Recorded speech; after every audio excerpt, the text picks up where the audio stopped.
Muy buenos días. Hoy vamos a ver la última parte de la serie La oración, para que, si Dios lo permite, la próxima semana empecemos a estudiar la intercesión. Obviamente, para entender la intercesión, hace falta entender muy bien la oración, porque interceder es orar por otros, ¿verdad?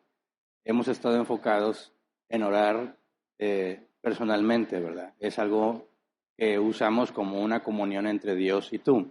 Y aunque en la Biblia también se menciona la oración corporativa, casi siempre cuando hablamos de oración corporativa tiene que ver con la intercesión, ¿verdad? Los dirigentes, los gobernantes, como dice el apóstol Pablo. Entonces era necesario primero entender con suficiente detalle el tema de la oración para después entrar al tema de la intercesión. La semana pasada estudiamos sobre la oración que no agrada a Dios. Y dijimos que a pesar de que tu oración sea bíblicamente correcta, a pesar de que pidas conforme a la voluntad de Dios, la Biblia nos enseña que nuestras oraciones pueden tener estorbo, específicamente Pedro, ¿verdad? Si no eres comprensivo con tu esposa, si no la tratas con respeto, si no reconoces que ella tiene el mismo valor que tú ante Dios, tus oraciones tienen estorbo. Entonces, dijimos la semana pasada, no se trata de encontrar la clave para saber cómo orar de manera que te conceda Dios lo que pides, sino que va más allá. No nada más es orar correctamente, sino que tiene que haber congruencia entre lo que decimos y lo que hacemos. Cuando no hacemos lo que debemos hacer y pretendemos acercarnos a Dios como si todo estuviera bien, ocultando lo que en realidad estamos haciendo, no va a ser agradable esa oración. Dice Proverbios 28:9, Dios aborrece hasta la oración del que se niega a obedecer la ley. Entonces, la parte de la congruencia es fundamental, porque si hablamos de la oración como comunión con Dios, no puedes acercarte a Dios y al mismo tiempo tratar de engañarlo. Con tus palabras diciendo algo y con tus acciones demostrando que no te importa lo que Él ha dicho, ¿verdad? De eso se trata la parábola del fariseo y el recaudador de impuestos. El fariseo ora para agradecerle a Dios todo lo que tiene, todo lo que es, y al mismo tiempo desprecia a su hermano. Y Jesús enseña que el recaudador de impuestos, que ni siquiera se atrevía a levantar la mirada, regresó perdonado, y el fariseo, que se veía superior a los demás, de nada le sirvió orar, ¿verdad? Esa oración no fue aceptada, no fue agradable, a pesar de que estaba agradeciendo a Dios con sus palabras, pero con sus acciones se contradice. Entonces no es agradable a Dios que te acerques a tener comunión y al mismo tiempo escondes o digamos que omites el hecho de que le estás desobedeciendo. Dios demanda congruencia.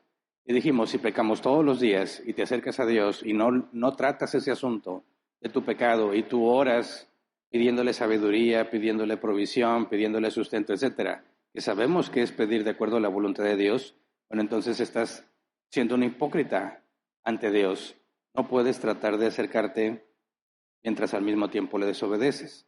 Entonces dijimos, si siempre pecamos todos los días, en todo momento, ¿cómo podríamos acercarnos a Dios sin pecado? No está pidiendo la Biblia que te acerques a Dios sin pecado, porque sería imposible. La Biblia habla sobre el pecado no confesado.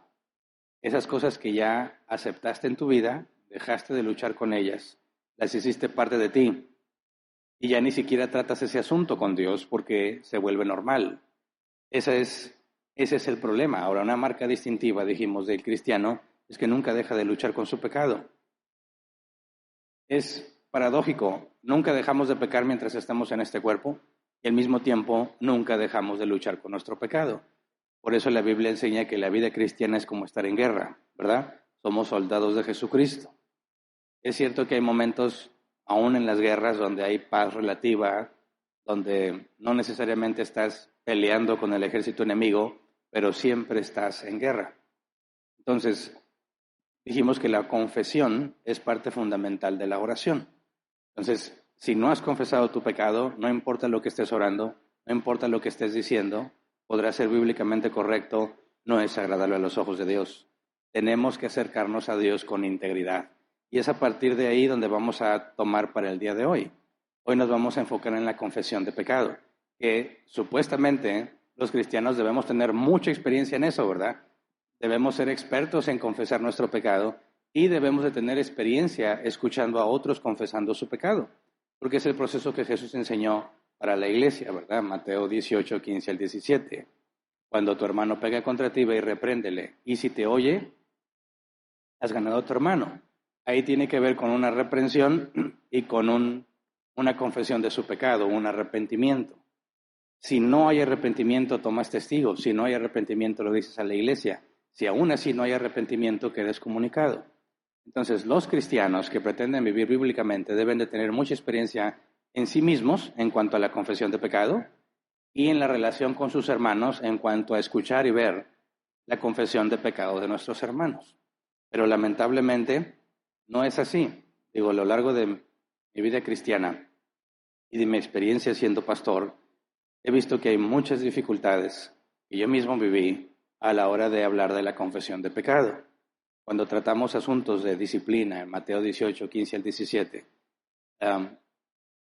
algunos pretenden convencernos de que reconocen su pecado y se han arrepentido, pero no tienen las señales bíblicas que deben de tener. Algunas veces he entrado en conflicto con algunos que me dicen, bueno, solo porque tú consideres que no estoy arrepentido, no significa que no estoy arrepentido. Y es una tarea muy complicada cuando estás en la responsabilidad de ser anciano y estás en el último paso de la disciplina y se tiene que investigar y se tiene que indagar y llegar a una conclusión si tal persona será excomunicada o no. Se vuelve muy importante comprender cómo detectas el arrepentimiento bíblico, cómo sabes que alguien ha confesado su pecado delante de Dios y ha sido perdonado. Porque hay muchas formas en las que las personas piden perdón, pero la Biblia es clara en cuanto a cómo debe de ser. Te encuentras de todo tipo de cosas. Y es por eso que necesitamos ir a la Escritura. Primero en nuestra perspectiva personal, cómo es que yo pido perdón a Dios, y luego cómo es que pido perdón a los demás. Cómo es que puedo detectar que alguien realmente está arrepentido o no, para poder llevar una relación como se debe, ya sea en mi relación individual con Dios o con mis hermanos en Cristo, que la Biblia dice que debemos de ser como si fuéramos un mismo cuerpo. Entonces es un asunto fundamental y vamos a empezar a estudiar con detalle cómo deberíamos estar confesando nuestro pecado en lo personal para de ahí partir a lo corporativo. Entonces vamos a orar así como estamos antes de empezar. Señor, te damos gracias por este día. Gracias porque si no fuese por ti no estaríamos aquí. Gracias porque si no fuese por ti no estaríamos buscando de ti. Ayúdanos conforme a tu palabra a entender, a estudiar juntos, a comprender, a poner en práctica lo que enseña tu palabra acerca del perdón, acerca de la forma en la que debemos de confesar nuestro pecado, para que podamos hacerlo primeramente contigo, Señor, y tener una relación cercana, íntima, como dice tu palabra, que podamos conocernos. Sabemos que tú conoces todo de nosotros, pero nosotros no conocemos todo de ti. Ayúdanos a conocerte cada vez más por medio de tu palabra. Te lo pedimos en el nombre de Jesús. Amén. Bien, para empezar vamos a recordar cómo Jesús enseñó a orar a sus discípulos, aunque ya lo estudiamos a detalle. Hay un punto que quedó pendiente de profundizar, que es lo que vamos a ver hoy. Vamos a Mateo 6, versículo 9 al 15. Dice, ustedes deben orar así: Padre nuestro que estás en el cielo, santificado sea tu nombre, venga tu reino, hágase tu voluntad en la tierra como en el cielo. Danos hoy nuestro pan cotidiano, perdónanos nuestras ofensas como también nosotros hemos perdonado a nuestros ofensores, y no nos dejes caer en tentación, sino líbranos del maligno. Porque si perdonan a otros sus ofensas, también los perdonará a ustedes, su Padre Celestial. Pero si no perdonan a otros sus ofensas, tampoco su Padre perdonará a ustedes las suyas. Ahora, la parte final, cuando estudiamos hace varias semanas este tema, nos enfocamos en la versión de Lucas. En la versión de Mateo se enfoca más en el punto de la congruencia entre pedir perdón a Dios y perdonar a los que nos ofenden, y la parte de la confesión, porque cuando tú le pides a Dios que perdone tu deuda, que perdone tu ofensa, ahí está implícita la confesión de nuestros pecados. Entonces, Jesús enseña en esta porción de la Escritura, Jesús enseña que debemos orar todos los días. Alguna vez alguien me preguntó acerca de eso, ¿y cómo sabes que todos los días? Bueno, porque Jesús dice, danos hoy nuestro pan cotidiano, ¿verdad? La Reina Valera 60 dice, el pan nuestro de cada día, dánoslo hoy. Entonces, si cada día te acercas a Dios, dejando en claro tu dependencia, ¿verdad? No es el trabajo el que nos sostiene, no es mi negocio el que me sostiene, no es mi familiar, mi mamá quien me sostiene, no es la herencia, es Dios quien me sostiene. Y acudo, Jesús dice, dame el pan de hoy, entonces el día de mañana tengo que ir otra vez y decir, dame el pan de hoy, ¿verdad? No pido el pan de toda la semana, no pido el pan de todo el mes, tenemos que acudir diariamente. Y aquí también sale claro el mandamiento de orar sin cesar. Todos los días debemos acudir a Dios para mostrar nuestra dependencia de Él. Y así, como nos dice que el pan de cada día, dánoslo hoy, ahí está también, perdona nuestras ofensas. Entonces, ¿cada cuándo deberías pedirle perdón a Dios por tus ofensas? Quizás alguien dice, voy a optimizarlo. Para no estar pidiendo perdón todos los días, pues cada domingo pido perdón, junto los de la semana, y entonces, listo, ahí va el paquete de pecados de la semana para que me sean perdonados. Y quizás alguno quiere optimizar más y se va al mes, cada semestre, cada año, cada que me meta en un problema serio. Yo sé que muchos de nosotros, antes de ser cristianos, sabíamos de Dios y orábamos hasta que era una situación urgente, ¿verdad? Es más, hasta hay canciones en lo secular, como dicen, canciones de borrachos, esas que te invitan a desahogar las penas con alcohol. Se acercan a Dios por la mujer que le fue infiel, ¿verdad? Hasta ellos reconocen que hay circunstancias en las que te acercas a Dios porque solo Él te puede ayudar. Pero lo que enseña Jesús de cómo deben orar sus discípulos es que cada día debes confesar tu pecado ante Dios. Perdona mis ofensas. La palabra ofensas en griego, deuda, obligación, diccionario Helps.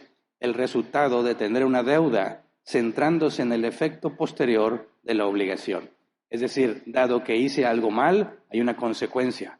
Y yo me acerco a Dios a decirle, perdona esa consecuencia. ¿En base a qué? Al sacrificio de Jesús, ¿verdad? Pero ¿qué consecuencia? ¿Por qué? Por mi pecado. Aquí está implícita. Cuando yo le pido a Dios perdón por mis ofensas, debo confesar cuál es mi pecado. Así que Jesús pide que confesemos nuestros pecados todos los días, ¿verdad? Y enfatiza el tema de la congruencia. Dice, como también nosotros hemos perdonado a nuestros ofensores. Y aclara, porque si perdonan a otros sus ofensas, también Dios los perdonará a ustedes. Pero si no perdonan a otros sus ofensas, tampoco su Padre perdonará a ustedes las suyas. De manera que el perdón está condicionado a la congruencia. Alguien que afirma que conoce de Dios, pero no vive como si lo conociera, miente, es lo que dice el apóstol Juan. Si afirmas conocer la luz, pero vives en la oscuridad, mientes, te engañas a ti mismo. Aquí está esto mismo. Yo no puedo ir a decirle, Señor, este es mi pecado, perdóname, si yo no he perdonado a los que han pecado contra mí. Y los que han pecado contra mí tuvieron que confesar su pecado conmigo. ¿Me explico? Tiene que haber un asunto de verdadera comunión entre el que me ofende y yo cuando me pide perdón, y externo el perdón, le concedo el perdón, absorbo el costo muchas veces que su pecado genera. De eso se trata, perdonar, absorber la deuda. Bueno, cuando yo acudo a Dios a pedirle perdón, Dios me dice, si tú no eres congruente, no hay perdón para ti. Entonces, si vamos a confesar todos los días nuestro pecado, hay alguien que también debería estar confesando su pecado para con nosotros todos los días, ¿no? Mi hermano en Cristo, mi familia, los que son cercanos a mí. Fíjate cómo Jesús revela que el hecho de confesarnos unos a otros nuestro pecado debe de ser cotidiano. Ahora, al final vamos a tener otra sesión para matrimonios y hay muchas. Esta es una respuesta clara a muchos problemas de los matrimonios. Son como una olla express. Hay un problema, se ofenden uno al otro, faltan uno al otro en su compromiso y no pasa nada, no dicen nada, hacen como si todo fuese normal. Y sigue pasando y sigue pasando y se sigue acumulando y acumulando y acumulando hasta que explota. Y cuando hay sesiones con matrimonios para tratar de entender cuál es el problema, te das cuenta que tienen años y años de enredos, mentiras, engaños, faltas, etcétera, y piensan que porque hablen conmigo en una sesión ya van a encontrar la solución a sus problemas. No tiene sentido. Tú has estado desobedeciendo a Cristo durante muchos días, durante meses, durante años, y piensas que eso es un asunto de lo que vamos a hablar hoy, que cuando confiesas tu pecado, mágicamente se arregla y quedas perdonado. No, no puede ser así. Mira, primero de Juan 1:9 dice, si confesamos nuestros pecados, Dios que es fiel y justo nos los perdonará y nos limpiará de toda maldad. Entonces algunos dicen, bueno, si ya lo confieso, Dios me perdona. No, ojo, acabamos de leer que Jesús enseña una condición para el perdón. Y el hecho de que Juan nos diga que si confesamos nuestros pecados, Dios, que es fiel y justo, nos los perdona, en ninguna manera elimina lo que Jesús dijo. Mateo 5:15, pero si no perdonan a otros sus ofensas, tampoco su Padre perdonará a ustedes las suyas. Entonces, Juan no está reemplazando lo que dijo Jesús, está afirmando lo que dijo sin restarle la condición. Entonces, confesar el pecado no basta. Tengo que perdonar a otros, tiene que haber congruencia y hay más cosas que tenemos que tomar en cuenta. Entonces, me parece que en este punto es donde existe la mayor confusión cuando hablamos del tema de perdón y cuando hablamos del tema de confesión. Hemos concluido que cuando oramos, si decimos perdona mis pecados, en automático quedo perdonado. ¿Me explico? Porque si tú lees que debemos de pedirle al Padre todos los días que perdone mis ofensas, implica que tengo que confesarlas. Y el apóstol Juan me dice que si confieso mi pecado, Él me va a perdonar. Muchos decimos, bueno, yo sé que estoy haciendo mal, voy a orar para pedirle perdón a Dios. Entonces, Señor, perdona mi pecado, gracias, amén, listo, ya fui perdonado. Y no sé si puedes notar que hay un serio problema, ¿verdad? ¿Cómo es que el solo hecho de decir lo malo que hiciste en automático genera perdón? No tiene sentido a la luz de lo que acabamos de leer. Hay más condiciones, hay más cosas que se tienen que entender antes de pensar que por el solo hecho de decir y aceptar que hiciste algo mal, con eso va a haber restauración. Y que mágicamente tu relación con Dios se va a componer, o con tu esposa, o con tus hijos, o en el trabajo. Ahí es donde, con el paso de los años, me he dado cuenta que muchos se confunden, y me pasó a mí también, ¿verdad? Muchos hemos luchado con pecado recurrente en nuestra vida. Todo cristiano debió enfrentarse a eso, al menos una vez, dependiendo de qué tanta antigüedad tengas como cristiano. Pero no hay ningún cristiano libre de debilidades. No hay ningún cristiano que diga, cada vez que me equivoco es la primera y la última. Y si me equivoqué en eso, nunca más me equivoco en eso. No es cierto. Todos tenemos ciertas áreas en las que es más complicado dejar de pecar. Y todos nos tuvimos que enfrentar al hecho de acudir a Dios a decirle, perdóname, Señor, otra vez. Yo sé que los últimos 3 meses he venido a decirte exactamente esto mismo. Perdóname. Y entiendo perfectamente cuando me dicen, es que yo no me siento perdonado. De hecho, pienso, ¿cómo voy a decirle a Dios perdón otra vez si ayer se lo dije? O hace 20 minutos lo dije y ya volví a caer. ¿Cómo puedo acudir a Dios a pedirle perdón si acabo de pedirle perdón? Ya me volví a equivocar. Entonces dice, no, yo no me siento perdonado, algo no está bien, porque sigo cayendo y cayendo y cayendo. Y ha venido personas a preguntarme, ¿cómo sé que ya fui perdonado? No me siento perdonado. Una cosa que hay que aclarar es que el perdón no depende de tus sentimientos, ¿verdad? El perdón es algo que Dios concede. Y no depende de si lo sientes o no lo sientes. Pero eso no significa que no hay señales. Por eso quiero separar los sentimientos de la evidencia. No se trata de tus sentimientos. No hay nada en la Escritura que diga que cuando Dios te perdone te vas a sentir perdonado. No, la Biblia habla de objetos, de verdad objetiva, de acciones y evidencia específica que demuestran que alguien ha sido perdonado o no. De hecho, eso es lo que usamos como referencia para determinar si alguien es cristiano o no, ¿verdad? La evidencia. Y decimos que un cristiano es aquel que ha sido perdonado, ¿verdad? Que ha nacido de nuevo. Sus pecados ya no son tomados en cuenta. La justicia de Cristo fue imputada a él. Ok, una persona puede afirmar que ha nacido de nuevo, ¿y qué esperamos como evidencia de esa afirmación? Bueno, un comportamiento muy diferente al que tenía. Apartarse de lo que estaba haciendo. Conozco personas que afirman que son cristianos y viven de una manera opuesta a lo que el cristianismo enseña. pero no tienen la más mínima duda de que son cristianos. Están seguros de que si mueren se van al cielo. Completamente seguros. Y cuando les he confrontado, oye, ¿pero no te parece que esto que tú tienes en tu vida es totalmente contrario a lo que Jesús enseñó? De hecho, he conocido cristianos que viven en unión libre con sus parejas y afirman que son cristianos. Y les digo, oye, si estuviéramos en el Antiguo Testamento, ¿sabes qué tendríamos que hacer contigo? Juntar piedras grandotas, pesadas, y aventártelas en la cabeza hasta que te mueras.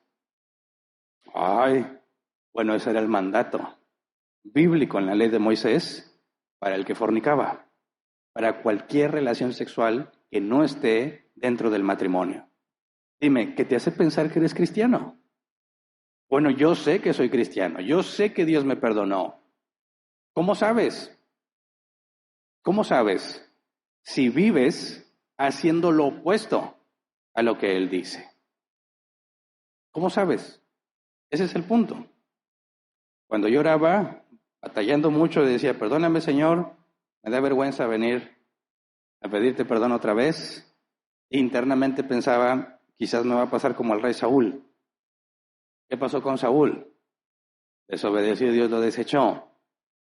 Y me ponía a pensar, ¿qué tal si Dios ya me desechó? Yo vengo aquí a pedirle que me perdone y ya ni me escucha, ya ni me hace caso, porque ya se cansó de mí. Ya se cansó. Ahí viene Hernán otra vez con lo mismo. Ahí viene este hipócrita otra vez con lo mismo. Y luchaba realmente dentro de mí, luchaba con esas cosas. Y me tomó años entender lo que significa confesar mi pecado ante Dios, porque la simple lectura te lleva a conclusiones equivocadas. Tienen parte de verdad, pero están incompletas. Y necesitas meterte más, necesitas buscar comprender más para poder entender a qué se refiere con la confesión de pecado. ¿Qué implica que yo confiese mi pecado? No es una palabra mágica como en el nombre de Jesús.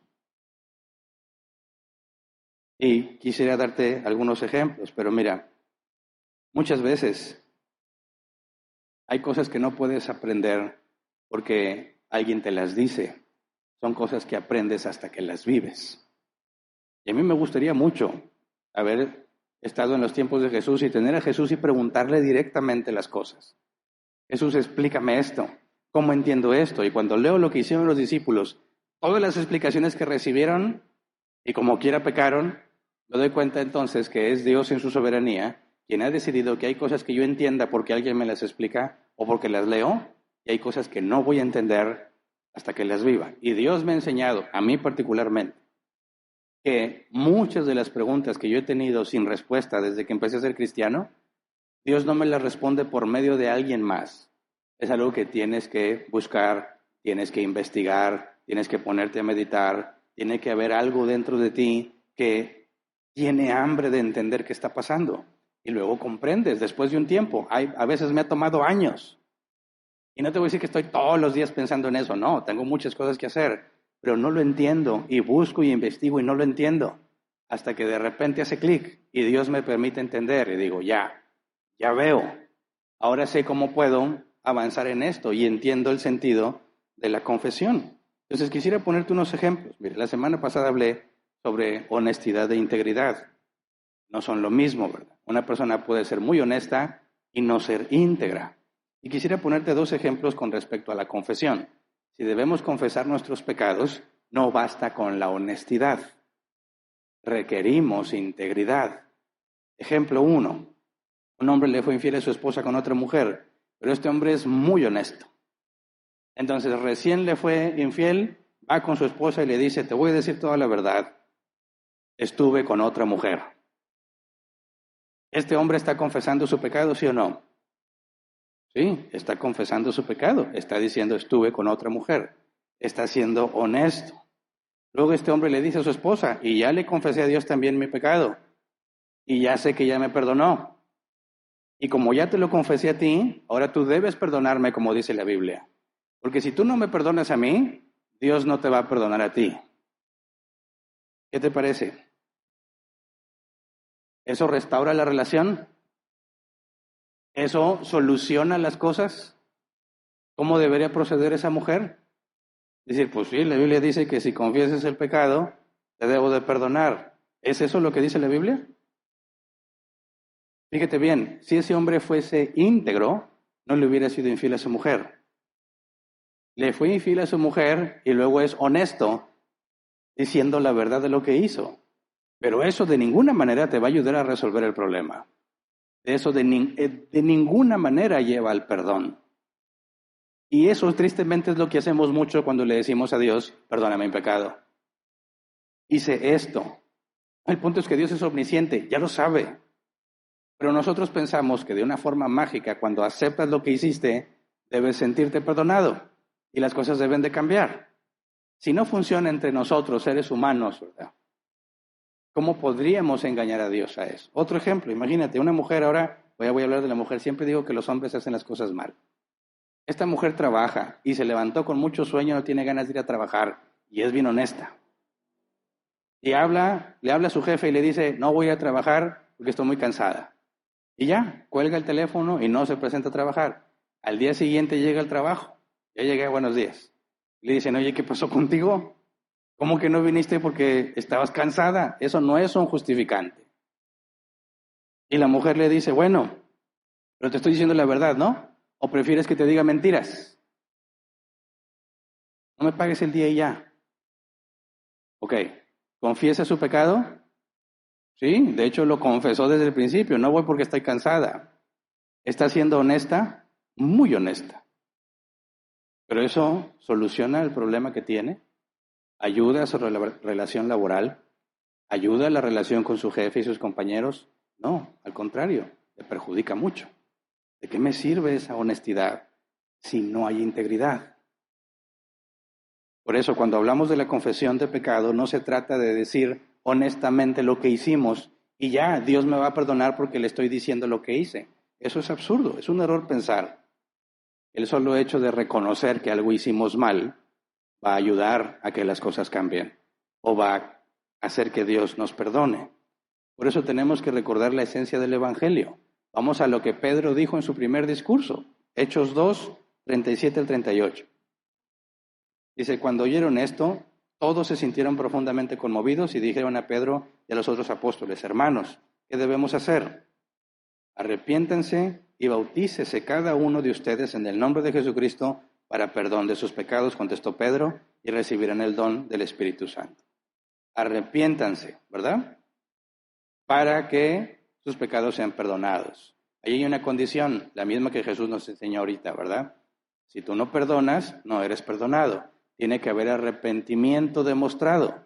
Arrepiéntete para que tú recibas el perdón de pecados. Lucas 17, 3 al 4. Palabras de Jesús, así que cuídense. Si tu hermano peca, repréndelo. Y si se arrepiente, perdónalo. Aun si peca contra ti 7 veces en un día y 7 veces regresa a decirte me arrepiento, perdónalo.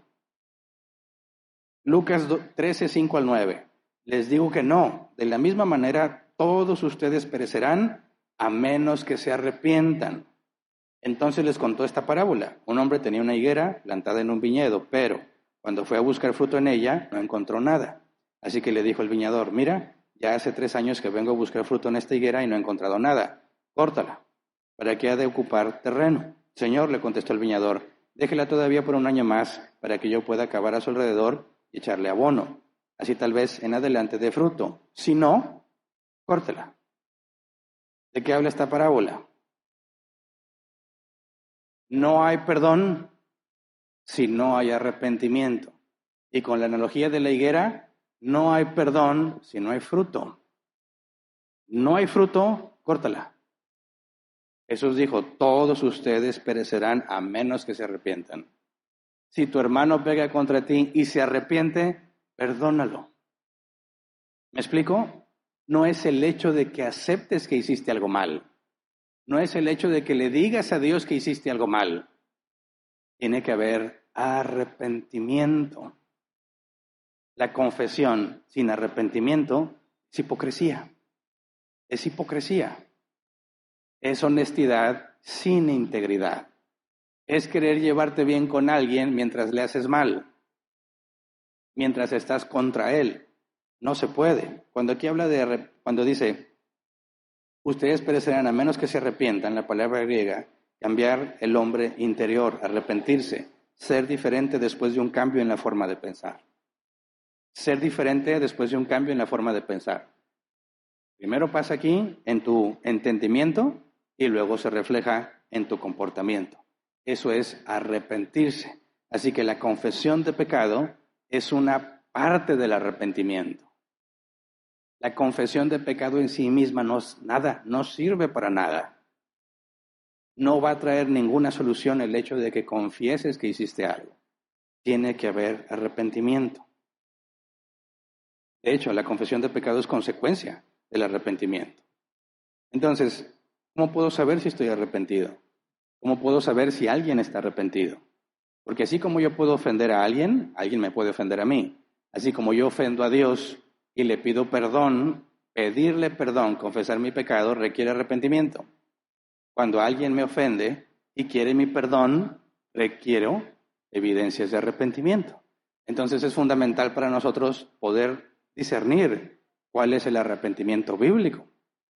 Si no, nos vamos a meter en muchos problemas. Número 1, mi oración de nada sirve, porque ni siquiera puedo saber que yo estoy arrepentido. Número 2, me van a ver la cara de tonto todo el que me esté pidiendo perdón falsamente. Si yo no sé detectar el verdadero arrepentimiento, voy a ser presa fácil de muchos que me quieran engañar. Y si lo vemos en el sentido de la congregación, va a haber mucha cabra loca feliz, que piensa que porque reconoce su pecado, el asunto está arreglado. No. Lo primero que debemos dejar en claro es que el arrepentimiento es una obra de Dios, no del hombre. Tú no puedes cambiar tu propia forma de pensar. Y esto es lo que hace paradójico el tema del perdón. Porque Dios demanda arrepentimiento para que seas perdonado. Pero el arrepentimiento no lo puedes generar tú. El arrepentimiento lo da Dios. Hechos 11:18. Al oír esto se apaciguaron y alabaron a Dios diciendo, así que también a los no judíos ha concedido Dios el arrepentimiento para vida. Cuando escuchan a los no judíos hablando en lenguas, evidencia del Espíritu Santo, dicen, mira, aún a los no judíos Dios les ha concedido el arrepentimiento. No dijeron, qué buenos son estos gentiles tan capaces que se arrepintieron. No, Dios también a ellos les concedió el arrepentimiento. Segunda de Timoteo 2:25. Así, humildemente debe corregir a los adversarios con la esperanza de que Dios les conceda el arrepentimiento para conocer la verdad. Nuevamente es algo que Dios concede. La Biblia enseña entonces las características de un verdadero arrepentimiento, porque hay algo que parece arrepentimiento pero no lo es, y ese es el que más abunda, y ese sí lo produce el hombre. Pero el arrepentimiento que viene de Dios es imposible que el hombre lo genere. Está fuera de nuestra capacidad y fuera de nuestro control. Sin embargo, es requisito indispensable para ser perdonado. Entonces, al final, si hay tiempo, respondemos. ¿Por qué Dios nos pide algo que no podemos hacer? Es una pregunta clásica. Si el arrepentimiento lo da Dios, ¿por qué Dios, en otra parte de la Escritura, dice que manda a todos los hombres que se arrepientan? ¿Por qué les manda que se arrepientan si el propio Dios sabe que no se pueden arrepentir a menos que Él conceda el arrepentimiento? Pero después de estudiar qué es el arrepentimiento, tratamos de responder esa pregunta. Entonces, número 1, el arrepentimiento lo da Dios, ¿verdad? ¿Cómo sabemos que alguien está arrepentido? ¿Tú o alguien más? Lo primero que va a pasar es que va a haber una convicción de pecado. ¿Qué significa convicción? Que estás completamente convencido de algo. Yo tengo la firme convicción de que los Rayados van a ganar. ¿Qué significa eso? Estoy completamente convencido, tengo mis argumentos, tengo mi evidencia para afirmar que eso va a pasar. Entonces, lo primero que tú verías de alguien a quien Dios le concede su perdón, que requiere arrepentimiento, lo primero es la convicción de pecado. Está completamente convencido que ha pecado contra Dios. Ojo que esto es muy importante. Salmo 51, 3-4. Dice, yo reconozco mis transgresiones, siempre tengo presente mi pecado, contra ti he pecado, solo contra ti, y he hecho lo que es malo ante tus ojos. Por eso tu sentencia es justa y tu juicio irreprochable. El salmista está hablando con Dios, contra ti he pecado. Fíjate bien esto. Muchas personas están dispuestas a reconocer que le han hecho daño a alguien, que han hecho mal contra alguien, pero no contra Dios. Cuando alguien que afirma ser cristiano, afirma estar arrepentido, lo primero que tú vas a buscar ver en esa persona es que está completamente convencido que se rebeló contra Dios. Claro que están relacionadas las personas ofendidas, ¿verdad? Pero, por ejemplo, los ejemplos que mencioné, el hombre que le fue infiel a su esposa, que está demandando que le perdonen. Espérame, tiene que haber arrepentimiento. ¿Cuál es la evidencia de arrepentimiento en ese hombre? Bueno, él dice, bueno, yo sé que le hice mal a esta mujer y ya le pedí perdón. Es más, se lo merecía porque me tenía bien descuidado, no me atendía, me tenía olvidado. Digo, para ser justos, ¿no? Sí, yo lo que hice yo está mal, pero ella también. ¿Eso es evidencia de arrepentimiento bíblico? ¿Dónde está la convicción de pecado? El hecho de que acepte que le ha hecho mal a ella, en ninguna manera está reconociendo que ha pecado contra Dios. Eso el mundo lo hace y es lo natural. Sí, yo sé que te hice mal, perdóname, pero Dios no está en el asunto.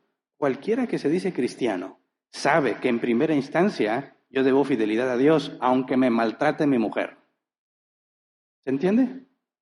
Aunque te maltrate tu esposo, tú eres fiel a tu esposo no porque tu esposo lo merezca, sino porque Dios demanda que seas santa. Dios demanda que seas santo. Y la santidad no está condicionada a cómo te tratan los demás. Es que, Señor, se burlan de mí, por eso pues tuve que fumar, por eso tuve que hacer esto, por eso tuve el otro. Mis amigos me decían que era un cobarde si no iba al prostíbulo con ellos y pues tuve que ir. No. Tu principal responsabilidad es santidad con Dios. Con Dios. Cuando alguien está arrepentido, todavía no confiesa su pecado. Lo primero es la profunda convicción de que ha hecho algo contra Dios. Antes que su mujer, antes que su jefe, antes que sus hermanos en Cristo, he ofendido a Dios. El asunto es que se centra en Él y Dios. He fallado, he traicionado a Dios, Él ha sido bueno conmigo y mira cómo le pago. Esos eran los argumentos de David cuando no quería tocar a Saúl, el rey. Le decían, aquí está, mátalo, Dios lo entregó. No puedo tocar al ungido de Jehová. Y yo sé que muchos hombres con muy malas intenciones pervierten esos versículos para que los bendigan a ellos, ¿verdad? No hables contra mí que soy el ungido de Jehová, acuérdate de David, dicen algunos. No, David está dejando en claro, no se trata de Saúl y lo que él me ha hecho, sino de quién es Dios y lo que él le ha hecho. Y yo no podría ir en contra de Dios. Si Dios instituyó a este hombre por rey, líbrame Dios de hacer algo contra este rey. Es el mismo argumento de José, hijo de Jacob. Porque no quiso tener relaciones con la esposa de Potifar cuando ella se le ofreció. Cuando ella trató de forzarlo. Dijo, ¿por qué le haría yo a Dios esto? ¿Por qué le haría yo a Dios esto? ¿Se entiende? Alguien afirma ser cristiano y Dios le da arrepentimiento. Lo primero es que él va a entender claramente, está convencido que le ha fallado a Dios, que se ha rebelado contra él. Por eso dice el salmista, contra ti he pecado, solo contra ti. Número 2, tiene que haber dolor por el pecado, lo que le llaman la palabra contrición. De ahí viene contristar al espíritu, que es la contrición, una tristeza, un dolor genuino que se experimenta por eso que hiciste. Todavía no llegamos a la parte de confesar lo que hiciste. Hay una contrición, dolor por el pecado. La Biblia nos enseña que hay dos tipos de tristeza. 2 Corintios 7:10. La tristeza que proviene de Dios produce el arrepentimiento que lleva a la salvación, de la cual no hay que arrepentirse, mientras que la tristeza del mundo produce la muerte. Tristeza, en griego, dolor, sufrimiento, angustia, pena. Quizás la palabra tristeza no nos comunica bien en nuestro idioma lo que es, porque ahorita decimos que estamos tristes por muchas cosas, ¿verdad? No sé, fui a pedir un combo de hamburguesas y no había coca sin azúcar. Me tocó de naranja, estoy triste. No, esa no es la tristeza de la que habla la Biblia. La Biblia está hablando de un dolor, de un sufrimiento que se experimenta. Y dice la Escritura, ese dolor puede venir de Dios o puede venir del mundo. Pero el arrepentimiento requiere bíblicamente que una vez que estás persuadido, totalmente convencido de que le fallaste a Dios, te duele haberle fallado a Dios. Y es un dolor intenso. Eso no se puede mantener por mucho tiempo si es fingido. Yo me acuerdo mucho de mis niños chiquitos y creo que pasa con todos. Sabes que les dices algo no y empiezan a llorar como si se les haya caído un brazo, como si alguien los estuviera torturando, pero sabías exactamente cómo solucionarlo. ¿Quieres unas papitas y un jugo? Sí, y dejaban de llorar. ¿Realmente había un dolor profundo o por su edad están comunicando que no les gusta de esa manera? Ya más grandes se pueden volver chiflados, ¿verdad? Que no les duele ni nada, pero hacen un berrinche para que les des lo que ellos quieren. Pero tú puedes ver que hay personas que según les duele mucho y así se les quita. No puede ser, algo no me cuadra. Porque si tú dices, no, sí, me duele mucho lo que pasó, o como dicen, las mamás te pegaban y decían, me duele más a mí que a ti, pues no es cierto, aquí tengo yo la marca, ¿cómo te va a doler más a ti? Es un decir. Hay personas que dicen que sí, reconocen su problema y les duele mucho. ¿En serio te duele? No se ve que te duela. Ahora no me tienes que convencer o llorar o hacer algo, pero el dolor genuino es visible. La mujer que lavó los pies de Jesús con sus cabellos, ¿por qué estaba ahí? Estaba llorando, los enjugaba con sus cabellos. Había un dolor profundo, ¿por qué? Porque era una mujer de la calle, porque era una prostituta. Ese dolor que ella tenía fue visible y no lo ocultó a nadie. Le dolía en el alma su pecado y Jesús la perdona. Antes del perdón fue la convicción de pecado en ella. Estaba completamente convencida y le dolía. Ahora, es aquí donde hacemos la diferencia entre remordimiento y arrepentimiento, porque nos puede doler por las consecuencias que nos va a traer eso. ¿Me explico? Híjole, me duele mucho lo que hice porque estás pensando en toda la consecuencia de lo que hiciste. Y no es agradable. Esa es la trampa del pecado, que nos ofrece placer, pero el placer que nos da el pecado dura muy poco y luego vienen las consecuencias y el dolor por el pecado, no porque le fallaste a Dios, sino por lo que te va a pasar por lo que hiciste.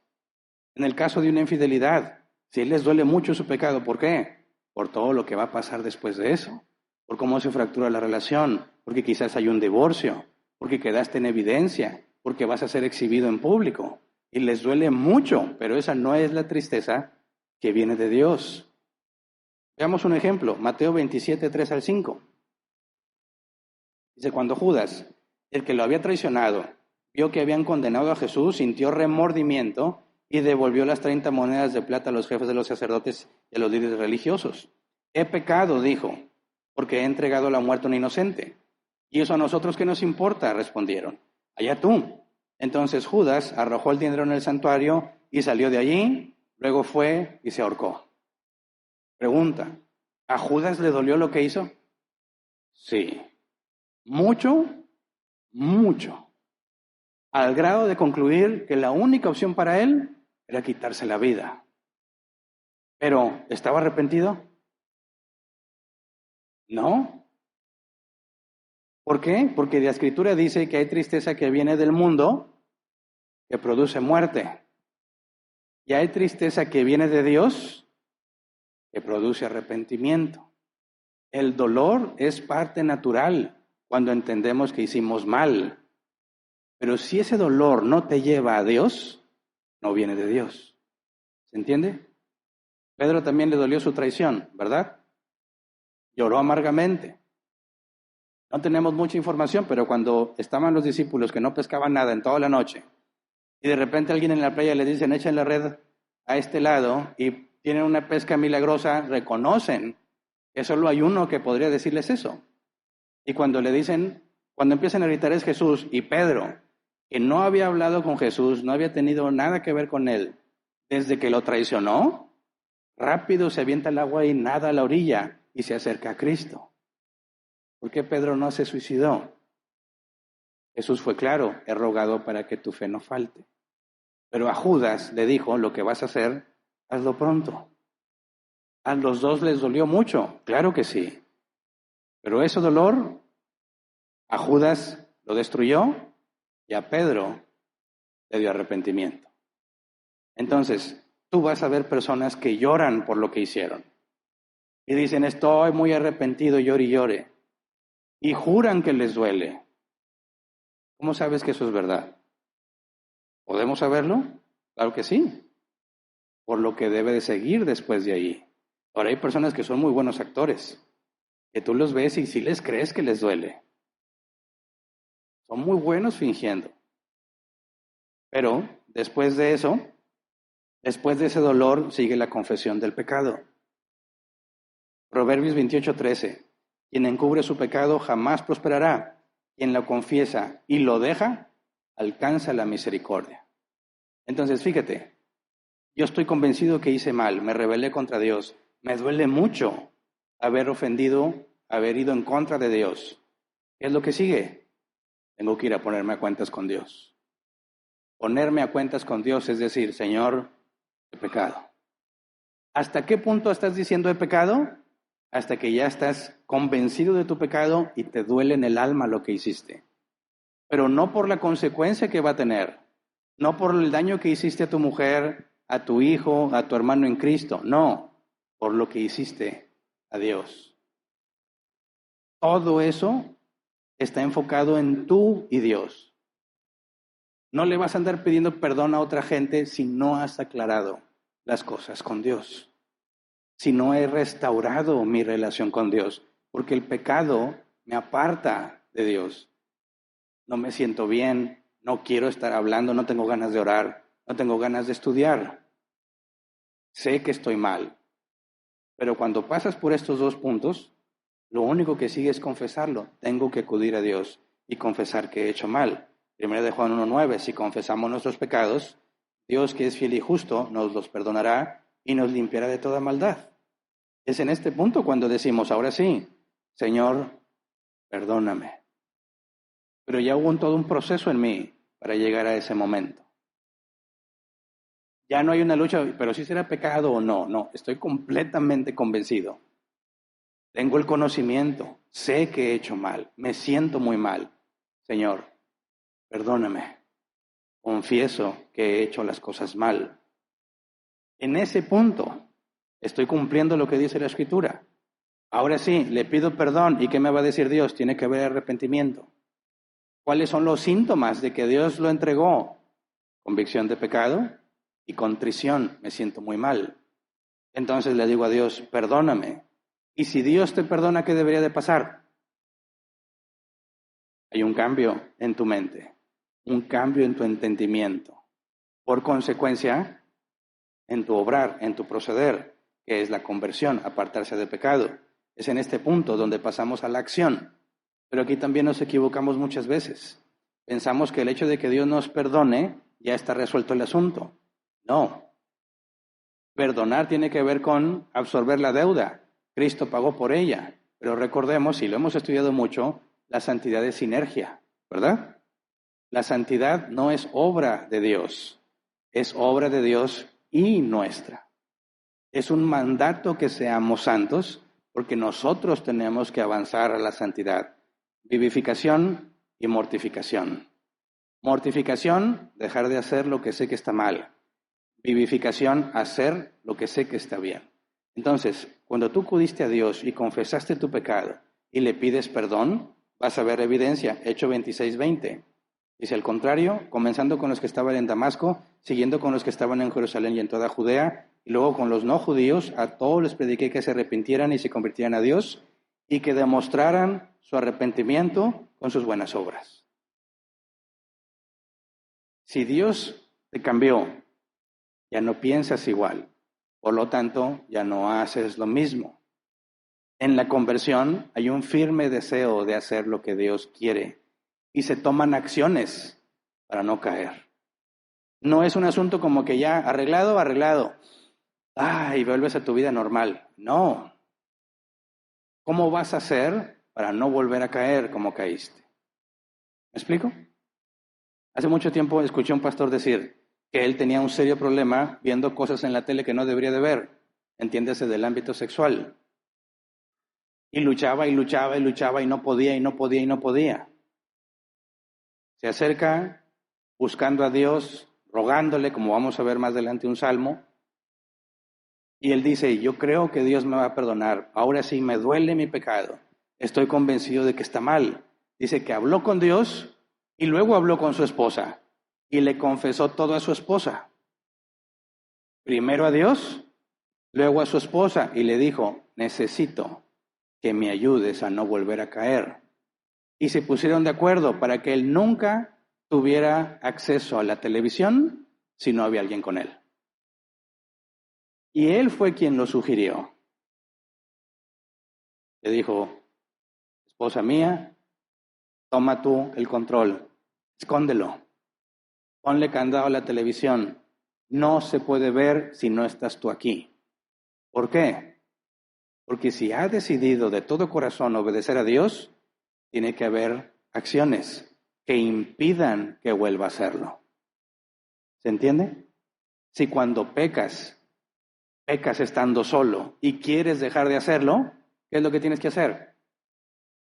No volver a estar solo en ese tipo de cosas que te llevan a caer. Oye, es que es el teléfono por donde entra esa tentación y ese pecado. Hay que poner reglas estrictas sobre el teléfono. No puedes tener el teléfono en la misma habitación donde duermes. No puedes meterte al baño con el teléfono. No puedes estar en ningún lugar tú solo con ese teléfono, porque es ahí donde caes. Entonces, alguien que Dios ha perdonado y le dio arrepentimiento, va a ser proactivo en evitar que vuelva a caer y en buscar poner acciones y en hablar con quien tenga que hablar para decirme, perdóname, lo hice mal, ayúdame, no me dejes hacer esto. No, si tú me ves así, no lo permitas, háblame, estórbame, pero no me dejes solo con esto. Es lo que dice la Biblia, que llevemos las cargas los unos de los otros. Es una carga, porque todos luchamos con el pecado. Y la clave para que el pecado prospere son las tinieblas. Que nadie sepa, que nadie te vea. Si realmente estoy convencido y arrepentido, voy a evitar quedarme solo. ¿Se entiende? Eso no se puede fingir. Podrás ser muy buen actor y haber llorado lo que tú quieras. Y a todos nos hiciste llorar con tu testimonio de todo lo que aprendiste y lo mucho que valoras a tu mujer, a tu trabajo, a quien le hayas hecho daño. Pero si no vemos esas acciones, esa disposición a decir, la culpa es mía y no me da vergüenza, y Dios ya me perdonó, pero necesito que me ayudes, mi hermano, mi esposa, mi hijo, mi jefe, ayúdame, no quiero volver a hacerlo. Ahí ves la evidencia, esta persona no es la misma, realmente está convencida de que lo que hacía está muy mal. Y la evidencia del arrepentimiento que Dios le dio es todo ese accionar buscando avanzar en santidad. Por eso cuando alguien dice, es que hay un pecado en el que caigo siempre y ya le pedí perdón a Dios, no estás entendiendo. No estás entendiendo cómo es que caes. No estás entendiendo cómo es que eso es más valioso que lo que Dios te da. No te has puesto a pensar, no está la convicción de lo que está mal. No hay una acción para tratar de evitarlo. ¿Cómo hablas de confesión si ni siquiera hay arrepentimiento? ¿Se entiende? Y por último, restauración de la comunión con Dios. Podemos experimentar una comunión más cercana con Dios una vez que hemos quitado ese peso de encima y que hemos sacado a la luz el pecado. Y que ya no estoy escondido, soy el único que sé. No, ya hay más personas, hay una rendición de cuentas. Hay más personas que saben que soy vulnerable y he tomado acciones para evitar caer ahí. Y eso abre una relación mucho más cercana y profunda con Dios. De manera que el que ha sido perdonado va a saber que empieza a tener mucha hambre de Dios, hambre que no tenía. Va a empezar a buscar de Dios, cosa que no hacía. Va a tener ganas de leer la Biblia y no la leía. Y entonces cuando ves esos síntomas, cuando ves todas esas claves, dices, este ha sido perdonado por Dios. No es mero remordimiento. No es, me siento muy mal por todo lo que ya provoqué. No, es entre Dios y tú. Y es imposible fingir el arrepentimiento bíblico. Por eso muchas veces ha pasado aquí en la iglesia, tristemente, personas que han sido excomunicadas se van muy molestas porque mi veredicto es que no había arrepentimiento. Y tan molestas se van que se van a pecar. Eso confirma mi veredicto. Eso confirma que yo tenía razón. No hay evidencias de arrepentimiento, aunque hayas confesado que hiciste mal, aunque hayas llorado porque te duele, no hay evidencia, no hay hambre en ti de la palabra de Dios. Aún sigues tratando de guardar tu imagen. Sí, pero que nadie se entere. ¿Cómo que nadie se entere? Esto tiene que saberse por más personas. Y cuando afecta a la congregación entera, se tiene que comunicar a la iglesia entera. Fíjate bien esto. Cuando tú hablas de la iglesia, la congregación, como el cuerpo de Cristo, y uno entre nosotros comete adulterio sin evidencia de arrepentimiento, no nada más lastima a su mujer y a su familia, sino a la congregación entera. ¿Me explico? Cuando hay un arrepentimiento, ¿a quién le debería pedir perdón? ¿Nada más a su esposa? ¿Nada más a su familia? ¿O a la iglesia entera? A la iglesia entera.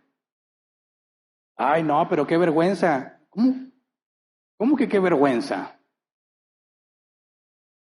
Recordemos a Zaqueo. ¿Quién es Zaqueo? Un pequeñito así que vivía en Jericó, dice la canción de niños. Estaba bajito de estatura. Se sube a un sicómoro para poder ver a Jesús cuando va pasando porque las multitudes impedían poder acercarse a él. Se sube al sicómoro, Jesús pasa y le dice, Zaqueo, bájate de ahí, voy a ir a comer a tu casa. Excelente. Zaqueo es el anfitrión.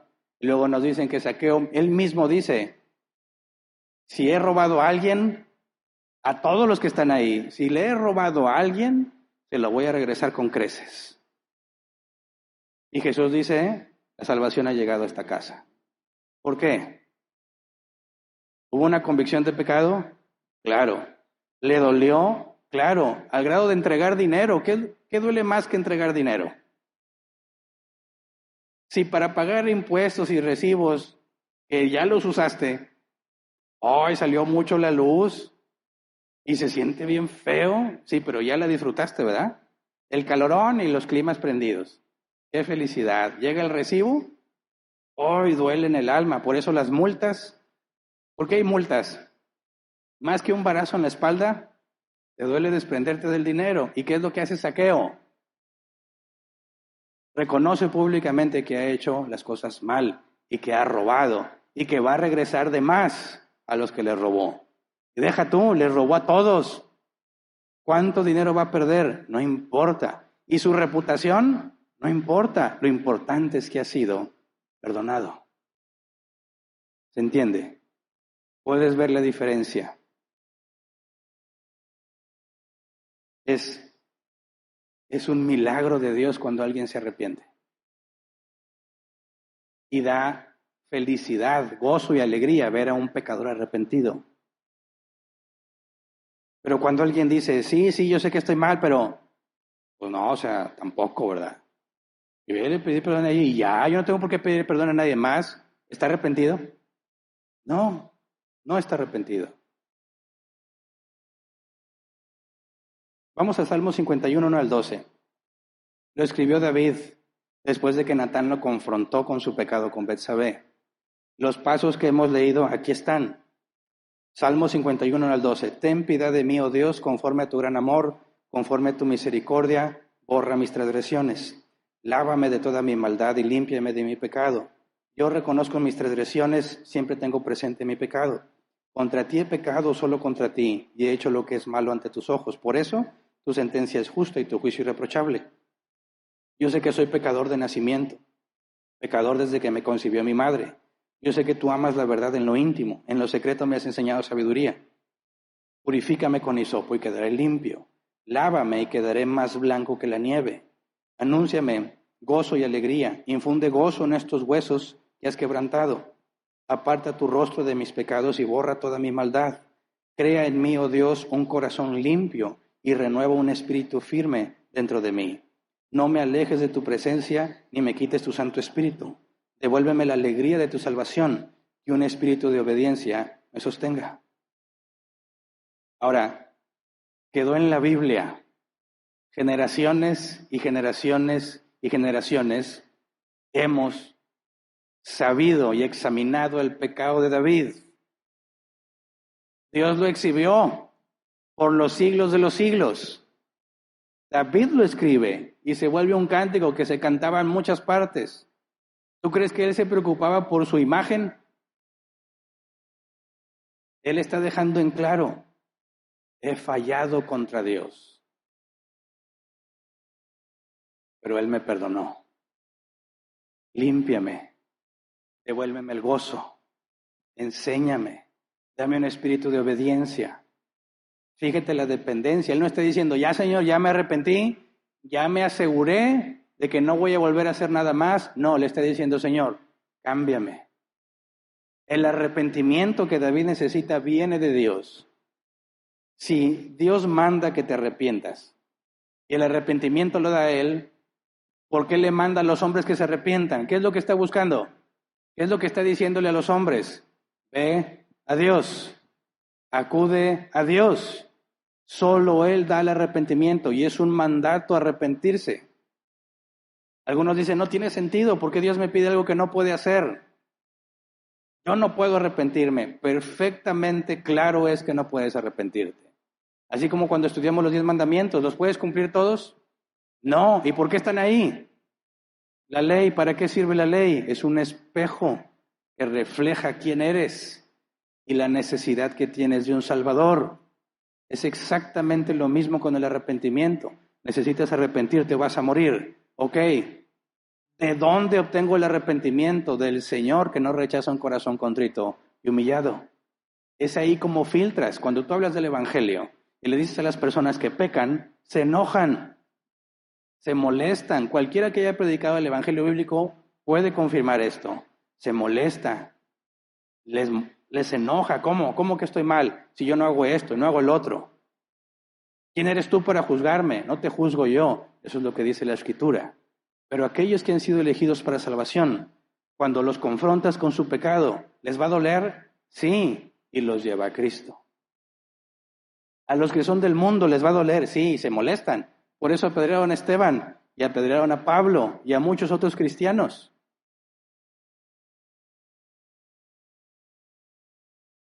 Debemos confesar nuestro pecado como una práctica regular en nuestra vida. Fíjate bien, si todos los días pecamos, ¿cada cuándo deberías confesar tu pecado? Siempre. Entonces, para orar por los alimentos y dar gracias, primero pido perdón por mi pecado. Señor, gracias por esos alimentos, pero primero perdóname mis pecados. Ojo, no se trata de que digas perdóname por mi pecado, ¿verdad? No se trata de que reconoces que hiciste mal. Tienes que tener la evidencia primero. Por eso, no se trata de que siempre al orar vayas a decir, y perdona mis pecados, amén. No se trata de eso. ¿Cómo te vas a dar cuenta que estás pecando? Muchas veces pecamos y no nos hemos dado cuenta. Vamos a Salmos 139, 23 y 24. Dice, examíname, oh Dios, y conoce mi corazón. Pruébame y conoce mis ansiedades. Fíjate si voy por un camino que te ofende y guíame por el camino eterno. Ahora, ojo, cuando le dice pruébame Dios, ¿a qué se refiere? ¿Dios no sabe que tiene que ponerte a prueba? ¿Para qué son las pruebas? ¿Para ver si pasas como si Dios no supiera? No, para que tú te des cuenta quién eres. Pruébame, Señor, es dame la evidencia de quién soy, por dónde voy bien o voy mal. Señor, pruébame si soy paciente, ¿qué te va a pasar? Problemas, dificultades, y vas a tener que ver si puedes esperar con paciencia o no.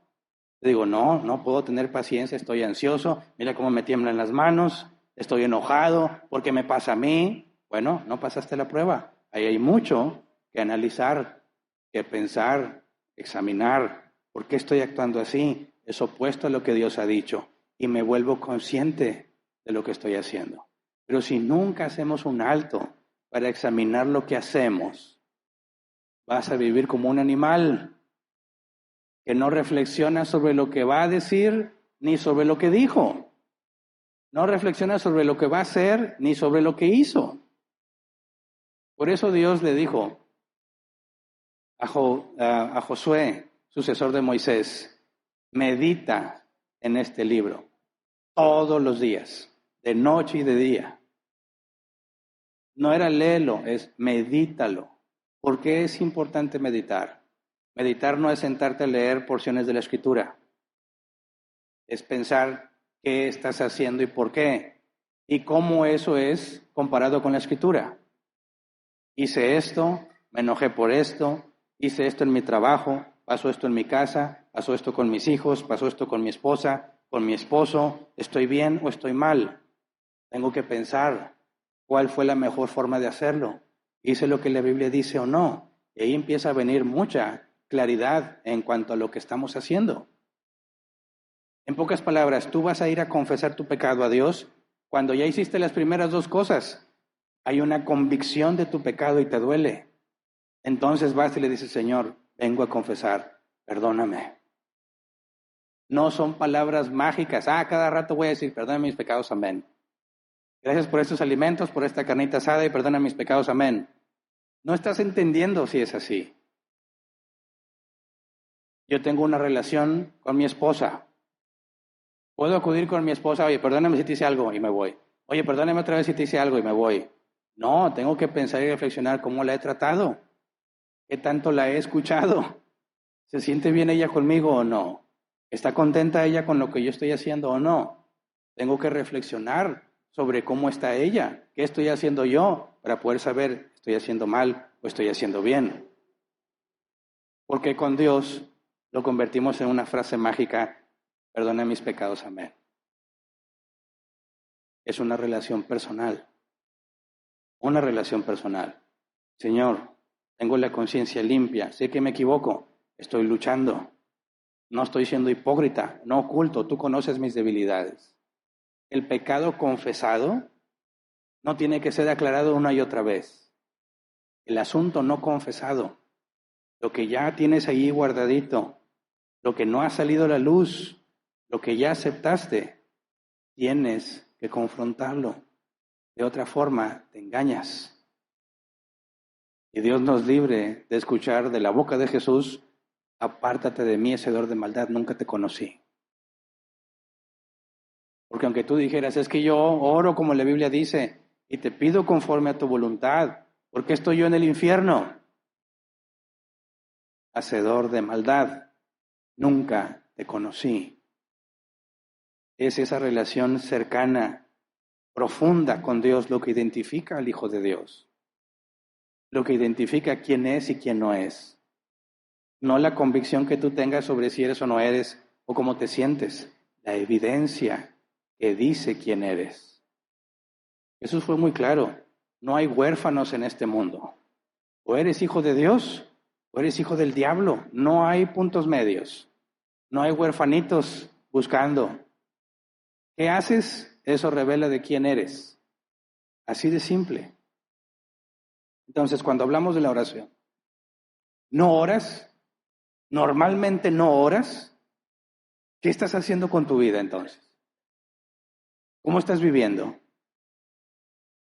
¿De qué se trata la vida cristiana? De crecer en santidad. ¿Cómo estás creciendo?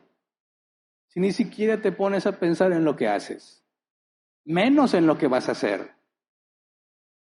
Si te acostumbraste a este ritual de orar y decirle a Dios que por los niños de África, y te pido por mi pastor de árbol plantado, espero que oren por mí, y por los gobernantes y nuestro presidente Chainbaum, el quien sea, ¿y de qué te sirve si no estás creciendo en santidad? Si no tienes convicción de tu pecado. ¿Cómo vas a tener convicción de pecado si ni siquiera examinas tu propia vida? Por eso hace poco escuché una conversación. Alguien estaba diciendo que lo mejor que nos estaba pasando en estos tiempos era la psicología, porque ¿qué haría la gente sin psicólogos? Dije, ¿en serio? ¿Qué hacía la gente antes de que existieran los psicólogos?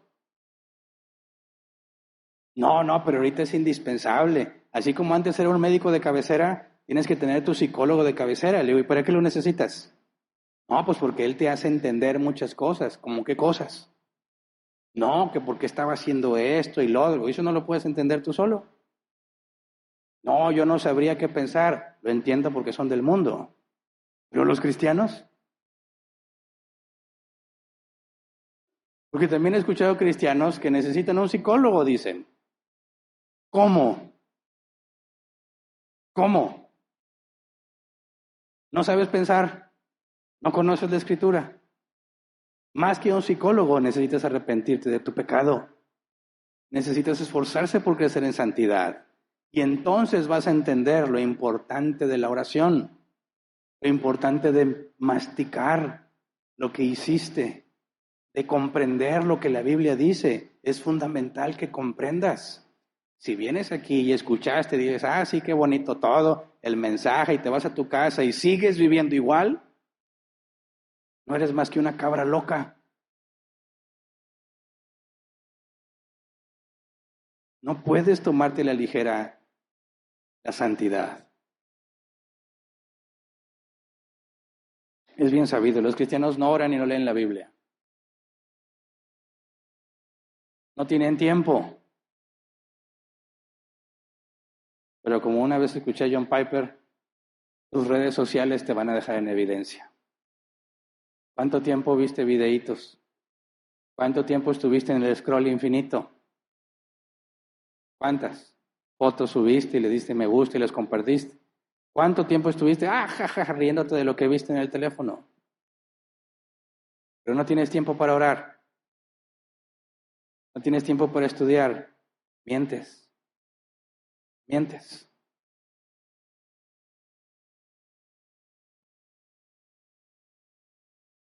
Todos tenemos mucho que hacer cada día.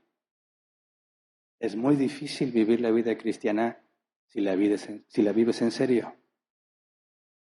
Si tú estás acomodadito, con tus rutinas bien establecidas, y sientes que la vida va fácil, algo está muy mal. Algo está muy mal, porque estamos en guerra con nosotros mismos. Hay que expandir el reino de los cielos. Recuerden lo que vimos la semana pasada. El hombre y el pecado es como una montaña. Estás de lejos y se ve chiquita. Conforme te acercas, empiezas a ver el enorme monstruo que es. Tratar de subirla y brincarla es casi imposible. Ese es el efecto del pecado en la vida del cristiano. No vas a dejar de pecar cada vez más conforme avances. Cada vez más te vas a dar cuenta del enorme problema de tu pecado si realmente estás avanzando. Por eso los cristianos maduros oran. No porque son muy buenas personas y organizan bien su tiempo, sino porque saben que es fundamental. No hay de otra. No puedo vivir como Dios dice si no acudo a Dios. ¿Me explico? Tengo que ser muy sincero con ustedes y voy a ser honesto. De nada te sirve ser bíblico si no oras, si no estudias.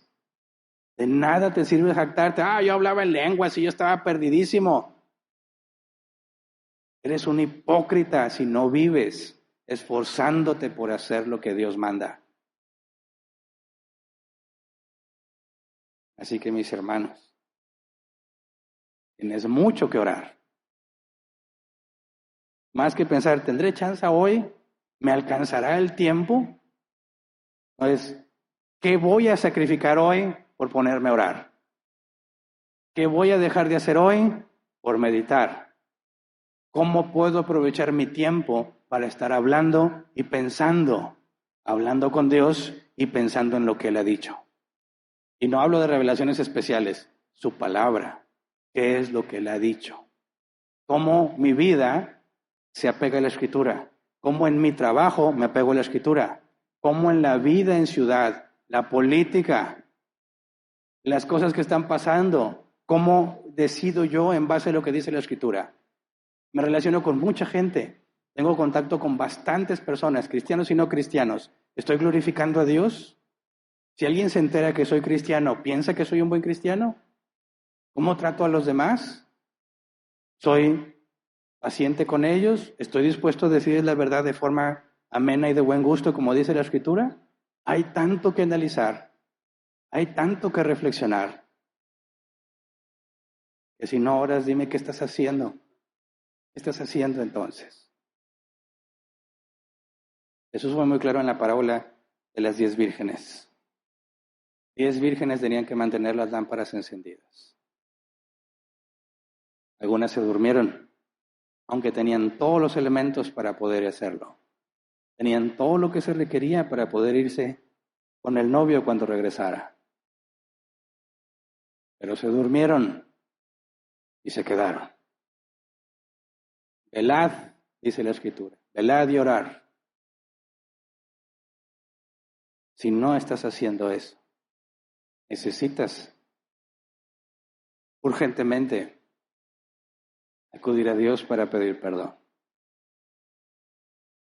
Porque cuando llegue el día malo, cuando llegue el día difícil, te vas a ver como Judas, con mucho dolor, sin saber qué hacer.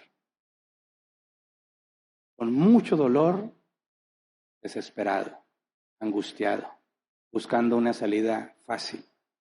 Y por eso muchos se destruyen.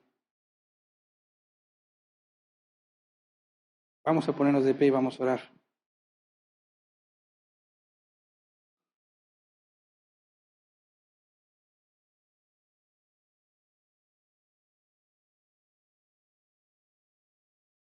La Biblia enseña que el Espíritu Santo en nosotros nos guía a toda verdad.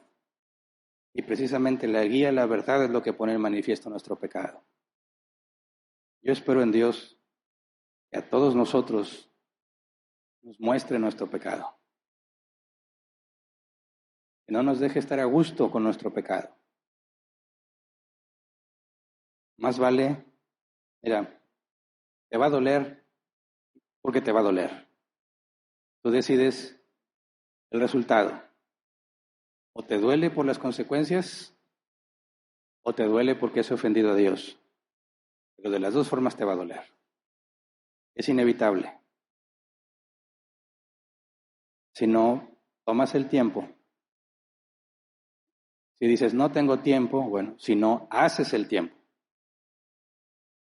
vives en vano. Si eres jefe de familia, nada más te afectas a ti. Tú tomas decisiones. Se supone que tú eres guía. Se supone que eres luz en tu casa. Todos van a ser afectados por tu negligencia. Igual con las mujeres que son mamás. Igual con los que no son papás ni están casados. Hay mucha gente alrededor tuyo que se beneficia con tu santidad o lo perjudicas con tu negligencia. Todo se trata de glorificar a Dios. Enfócate, mi hermano, mi hermana. Tómate las cosas como son. Eres un soldado de Jesucristo, dice la Biblia. Dios no nos ha llamado a disfrutar de esta vida. Nos ha llamado a negarnos en esta vida. El tiempo para disfrutar, allá estará. Sí, aquí la Biblia dice que hay días buenos y días malos. Pero si todos están muy buenos últimamente, algo está muy mal. Porque la Biblia garantiza los dos, días buenos y días malos. En los malos, fácil acudimos a Dios, ¿verdad? Cuando las cosas fallan, acudimos a Dios. Cuando nuestros planes fracasan, acudimos a Dios. Pero cuando todo está bien, ahí está el peligro. No hay necesidad de acudir a Él. ¿Me explico? Todo está bien con tu trabajo. ¿Para qué pedirle a Dios de mi trabajo? Todo va bien. Bueno, si eres hijo de Dios, la Biblia afirma que Él azota y disciplina al que recibe como hijo.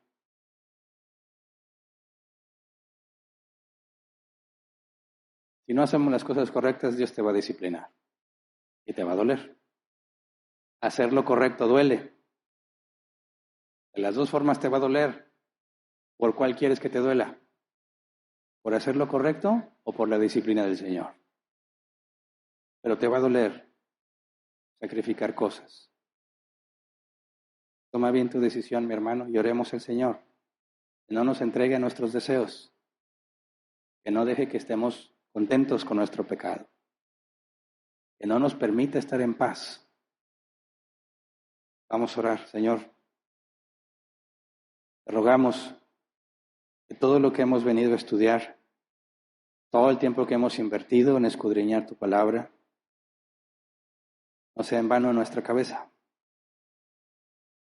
Señor, en los tiempos en los que tú anduviste en la tierra había hombres prodigiosos en el conocimiento de tu palabra, y tú les llamaste hipócritas, raza de víboras. Ayúdanos a entender, Señor. El conocimiento sin acción, sin evidencia, nada más envanece. No queremos, Señor, estar engañados, pensando que con saber es suficiente. Enséñanos que tenemos que obrar de acuerdo a lo que sabemos y que a quien más se le da, más se le demanda. Tú nos has dado mucho, Señor. Nos has dado mucho para entender, nos has dado mucho para administrar, de manera que la responsabilidad es mayor. Ayúdanos, Padre, como dice la palabra, a presentarnos ante ti como obreros que no tienen de qué avergonzarse, porque usan sabiamente la palabra de verdad. Queremos poner en práctica lo que nos has permitido entender. Queremos poner en práctica, Señor, las cosas que tú nos has enseñado y nos has persuadido de que son verdad. Haz en nosotros, como dice tu palabra, poniendo el querer como el hacer según tu buena voluntad. No me entregues, Señor, a mis propios deseos. Todos buscamos evitarnos el sufrimiento, no batallar, simplificar las cosas. Pero tú fuiste muy claro, Señor, que el camino que lleva a la destrucción es amplio, espacioso, cómodo. Y muchos transitan allí. Pero el camino que lleva a la salvación es difícil y con espinas. Señor, ayúdame a estar dispuesto a pagar el precio de la santidad. Ayúdame, Señor, a pagar el precio de negarme a mí mismo. Enséñanos, Padre, a elegir sufrir por obediencia en lugar de sufrir por desobediencia. Es muy difícil hacer lo bueno. Es muy difícil vivir las consecuencias de hacer lo malo. Ayúdame a elegir con sabiduría, Señor, para escoger la dificultad que implica tu obediencia y la santidad. Ayúdame, Padre, a esperar en ti. Tú tienes en tus manos mis días, sean buenos, sean malos desde mi perspectiva, ambos están en tu control y obran para bien. Ayúdame a descansar en eso. Ayúdame, Señor, a no olvidar que depende de ti. No pensar que el fruto de mis manos, el fruto de mi mente, mi trabajo, mi negocio. Ayúdame a entender que nada de eso me sostiene. Eres tú, Señor. Y si tú me entregas a mis deseos, todo se viene abajo. Y peor aún, si no se viene abajo, será usado para mi destrucción. Por eso te rogamos como el salmista. Pruébanos, Señor. Danos la evidencia si vamos bien o vamos mal. Ve si hay en nosotros camino de perversidad. Guíanos por la senda correcta. Danos el gozo, Señor, de la salvación. A pesar de las dificultades, queremos, como dice tu palabra, experimentar el gozo. Es saber que estamos padeciendo por causa de tu reino, por causa de la santidad, de tu justicia. Ayúdanos, como dice el apóstol Pablo, a doblegar nuestros propios cuerpos, a someter todo pensamiento a ti, Señor. Hay tanto que fallamos, hay tanto que hacer, y lo que podemos hacer bien se queda corto. Ayúdanos, Padre, a no desesperarnos ante la tarea enorme que has puesto en nuestras manos, confiando y dependiendo de ti. Ayúdanos a acudir a ti, Señor, por necesidad. Nos vaya bien, nos vaya mal, que tengamos presente que es necesario acudir a ti. Es necesario hablar contigo. Es necesario meditar tu palabra. Es necesario examinar mis caminos. Ayúdame a entender, Señor, que no es opcional, que no es si hay tiempo, si tengo ganas. Ayúdame a entender y a obligarme a hacer lo que sé que es correcto. Cueste lo que cueste, Señor. Ayúdame a estar dispuesto a pagar el precio que implica el sacrificio, que implica la acción de decir las cosas correctamente, de obrar correctamente. Todo esto viene con un precio, Señor, que tú estuviste dispuesto a pagar y que tú dijiste que también pasaría con nosotros. Ayúdanos a pagar el precio. Sosténnos, Señor, con tus manos. No permitas que seamos tentados y si lo permites, Señor, que seamos como con el caso de Pedro, que tú intercedas por nosotros para que nuestra fe no falle, que en nuestras caídas, en nuestras rebeliones podamos ver tu disciplina, tu perdón, tu arrepentimiento, de manera que podamos también ayudar a otros, como lo hizo Pedro. Ayúdanos, Señor, porque sin ti no somos nada. Como dices en tu palabra, separados de ti nada podemos hacer. Pero junto a ti, Señor, todo aquello que has puesto en nuestras manos, seguramente lo podremos alcanzar porque eres tú quien nos fortalece. Gracias por todo lo que haces por nosotros. Gracias por tu paciencia y gracias por tu perdón y el arrepentimiento que das en nuestras vidas. En el nombre de Jesús. Amén. Pueden sentarse. Pasamos a la sección de preguntas, si es que las hay.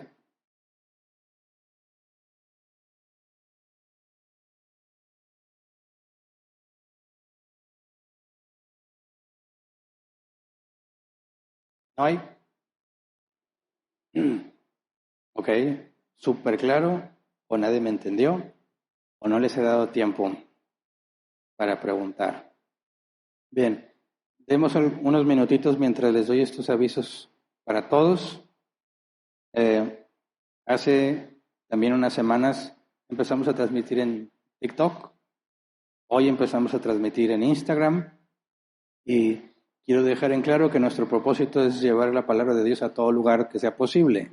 No monetizamos en ningún lugar. Ese nunca ha sido nuestro propósito y no lo hacemos. Ahora, algunas redes sociales, ellos monetizan con nuestros videos y eso no lo podemos evitar. Pero nosotros no estamos monetizando nada. No estamos buscando recibir dinero por la reproducción de nuestros videos de ninguna forma. Entonces, si tú llegas a ver un comercial en una de nuestras predicaciones, no es cosa nuestra. Es a pesar de que nosotros no queremos. Porque luego pasan a veces cada comercial que nada que ver con el tema de lo que estamos hablando. A veces es completamente contradictorio, ¿verdad? No sé exactamente con nosotros, pero me ha tocado ver ministerios cristianos que están hablando de la idolatría y luego sale un anuncio para idólatras. Y dice, qué contradictorio, ¿verdad? Bueno, en el caso en que nosotros estés viendo algo que nosotros transmitimos y lleguen a salir anuncios y eso es en contra de nuestra voluntad. No hay forma de negarnos, es el sistema de negocio de esas redes sociales. Pero nosotros en ninguna manera estamos buscando monetizar con los videos. Nuestro objetivo es que lleguen a la mayor cantidad de personas posibles. Y bueno, veo que allí hay alguien escribiendo.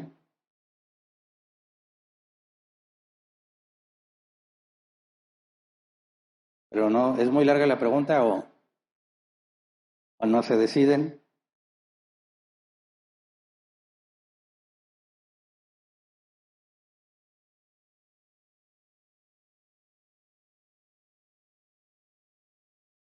Ya. Buenas tardes. ¿Qué le debe responder a alguien que pecó contra ti hace poco tiempo y te pide perdón por lo que te hizo? Gracias. Bueno, lo que demanda la Escritura. Mira, démosle esta aplicación. La Biblia nos demanda que seamos sabios, ¿verdad? Que busquemos la justicia, que juzguemos con justo juicio. Muchas veces la disposición de perdonar la ofensa nos confunde y nos nubla el juicio.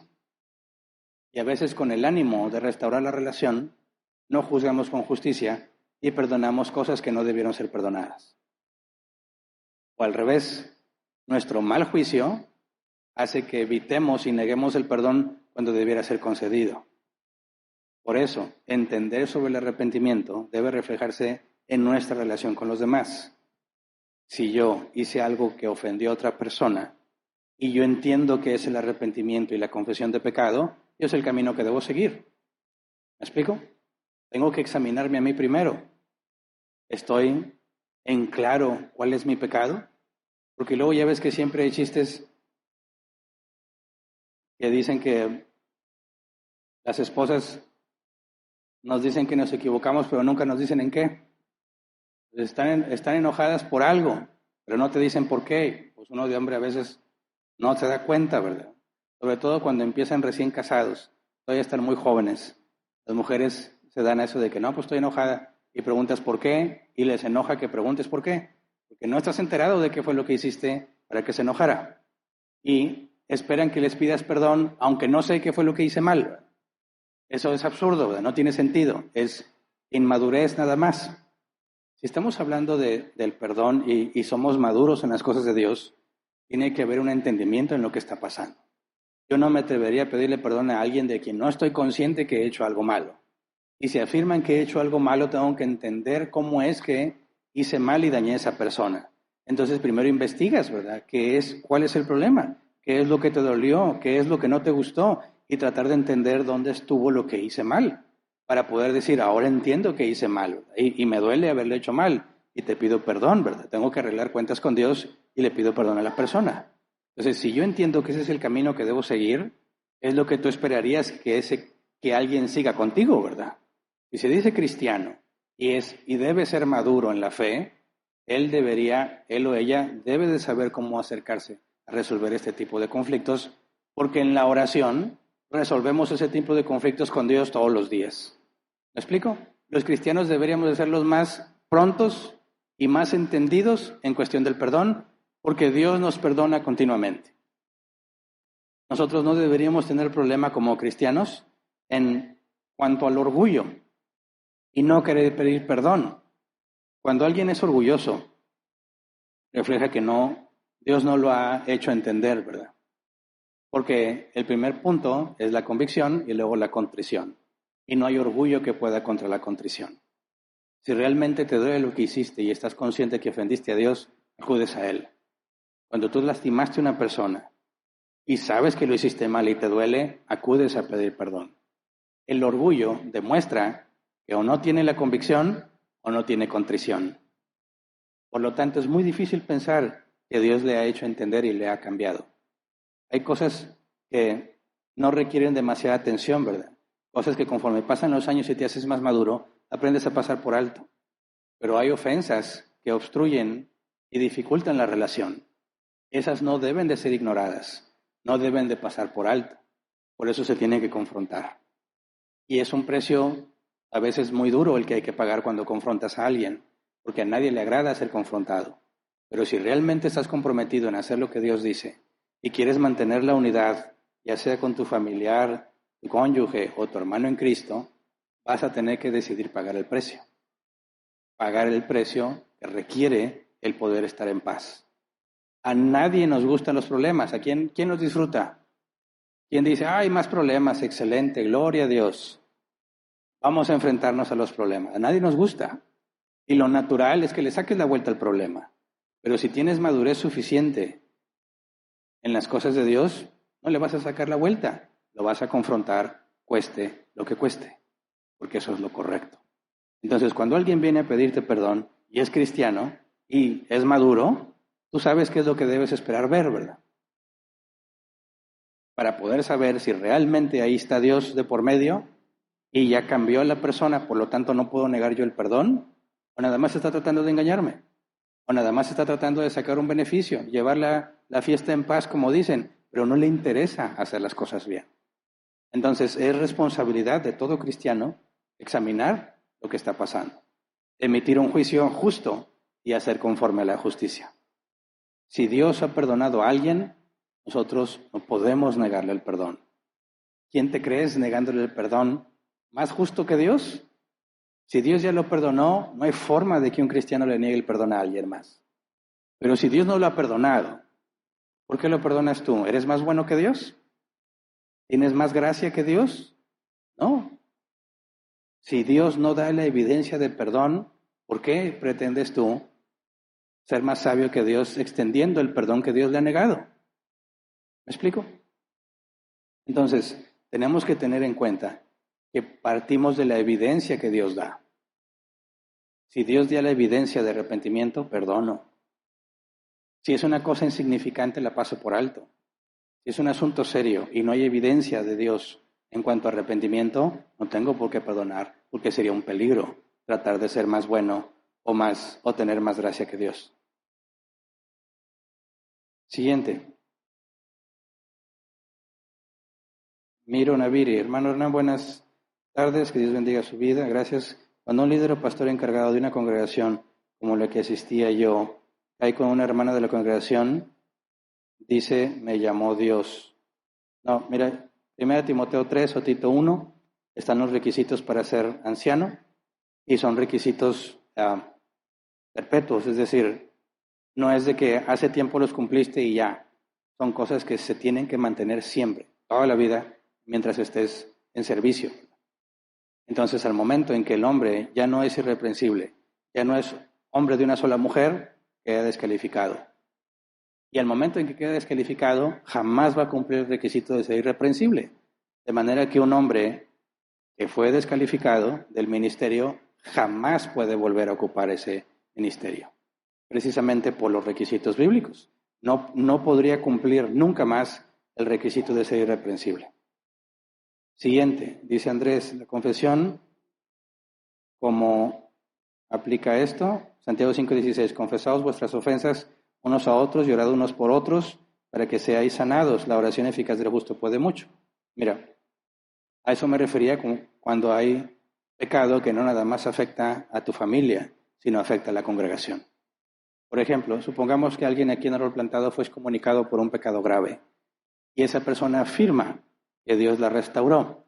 Y lo que normalmente pasa, tristemente, es que esas personas se van a otra iglesia y allá juran y perjuran que Dios ya los cambió y no arreglan nada de lo que pasó aquí. ¿Podrías tú concluir que Dios los perdonó? ¿Qué opinas? Es decir, imagínate, yo ofendo a mi mujer, le soy infiel y me divorcio y yo aseguro que Dios ya me cambió y me voy a otra parte a hablar de Dios y todo y nunca fui a pedirle perdón a mi mujer. Nunca fui a arreglar la situación con mi familia. Nunca fui a arreglar los problemas que dejé en otra parte. ¿Dónde está la confesión entonces, verdad? Tales personas mienten. ¿Me explico? Si un hombre cae y daña a la congregación por su pecado y asegura que Dios le dio arrepentimiento y ha sido perdonado, no podemos creerle si no hay una confesión. Si no viene y dice, hermanos, he pecado, perdónenme todos, Dios me restauró. Voy a estar en otra congregación, voy a seguir creciendo, pero tengo que arreglar cuentas con todos ustedes y glorificar a Dios por lo que hizo conmigo. Yo fui un miserable, me rebelé contra Dios y Él tuvo a bien perdonarme. Y vengo a expresarles mi alegría que Dios me perdonó y pedirle perdón a todos ustedes. Si la congregación oye eso y ve el testimonio del arrepentimiento, la congregación entera se va a regocijar. Y por supuesto que le va a extender su perdón, como en 2 Corintios con el inmoral, que estaba siendo consumido por excesiva tristeza. Entonces, cuando habla de confesarnos los pecados unos a otros y orar unos por otros, está implícito el tema de la disciplina, el tema de mantenernos como un cuerpo en Cristo. Nos vamos a equivocar. Siempre que haya más de una persona trabajando juntas, va a haber problemas. Si Pablo y Bernabé tuvieron problemas, si los apóstoles entre ellos tenían problemas y Jesús mismo era su maestro y su guía, aunque Jesús sigue siendo nuestro maestro y nuestra guía, no está presencialmente ahí. No tenemos el mismo alcance que tenían los apóstoles. Y si ellos seguían teniendo conflictos, ¿qué nos espera a nosotros, verdad? Entonces, siempre va a ser necesario que cuando tú reconoces que estás mal y has pasado por estos pasos, necesariamente vas a llegar a la confesión. Perdónenme, hermanos, por esto. De eso habla Santiago. Siguiente, dice, hola, yo quiero hacer una pregunta. ¿Por qué el Señor le permitió al rey David quedarse con la mujer que adulteró? Tuvieron un hijo. Bueno, no sé si está relacionado directo al tema, me parece que no. Si hay tiempo, al final trataré de responderla. Dice el siguiente, no es pregunta. Dice, pero diría explicar la parábola de Lucas 18:9 en adelante. Es un caso de arrepentimiento. Sí, pero no tengo memoria fotográfica para saber cuál es. Lucas 18:9, si alguien me ayuda, por favor, o en el proyector para tratar de darle respuesta.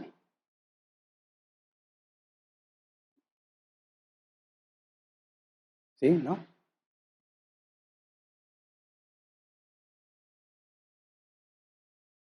Bueno, mientras avanzo a la que sigue. Gilberto, buenas tardes. ¿Puedo perdonar a una persona que claramente no está arrepentida y tampoco me ha pedido disculpas? Depende. Depende de la persona y depende del daño. Si yo voy manejando, he dicho este ejemplo muchas veces, y alguien me da un cerrón, cómo me gustaría que me pidiera disculpas por lo que me hizo, pero eso no va a pasar. Y tampoco debo dejar que me afecte porque es una persona que no tengo relación con ella y que probablemente jamás en toda mi vida la voy a volver a ver. Es más, si la vuelvo a ver, ni siquiera me voy a acordar. Entonces, no va a haber ninguna evidencia de arrepentimiento ni me va a pedir disculpas. ¿Estaría yo bien esperando y demandando que lo haga? No, pasa por alto la ofensa. Olvídalo. Hay proverbios que dicen que el sabio ignora la ofensa. Pero si es alguien que tiene relación conmigo, es un hermano en Cristo, es de mi familia y me ofende gravemente, la relación se ve obstaculizada y no hay muestras de arrepentimiento ni pide disculpas, bueno, se tienen que enfrentar a esa situación. Tú no vas a decirle, oye, te perdono, te perdono. Como decirle a una chica, a todos le dicen, ella es mi novia, pero no sabe. Es lo mismo que decir a alguien, te perdono, aunque ni siquiera me está pidiendo perdón. ¿De qué hablas? No le interesa. Así como la otra chica ni tiene ni idea, ni le interesas, no va a ser tu novia, a quien no tiene la más mínima intención de pedirte por algo y le dices perdón, ¿qué estás haciendo? ¿De qué hablas? ¿Eso de qué sirve? El perdón es la manera en que se restauran las relaciones. Es lo que hace que las cosas vuelvan a unirse. El pecado quebranta la relación, el perdón la restaura. Entonces, Jesús dijo, si alguien peca contra ti, ve y repréndele. Entonces, oye, ¿sabes qué? Me hiciste algo, no me has venido a pedir perdón. Bueno, hay que examinar qué es ese algo. No, pues es que no me saludó. Me vio y me ignoró.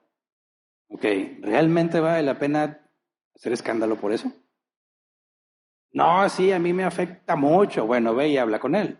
Ve, habla con ella y dile, oye, antes de ofenderme, antes de pensar que lo hiciste con mala intención, explícame por qué no me saludaste. Y quizás te va a decir, no traía mis lentes, no te vi. Listo.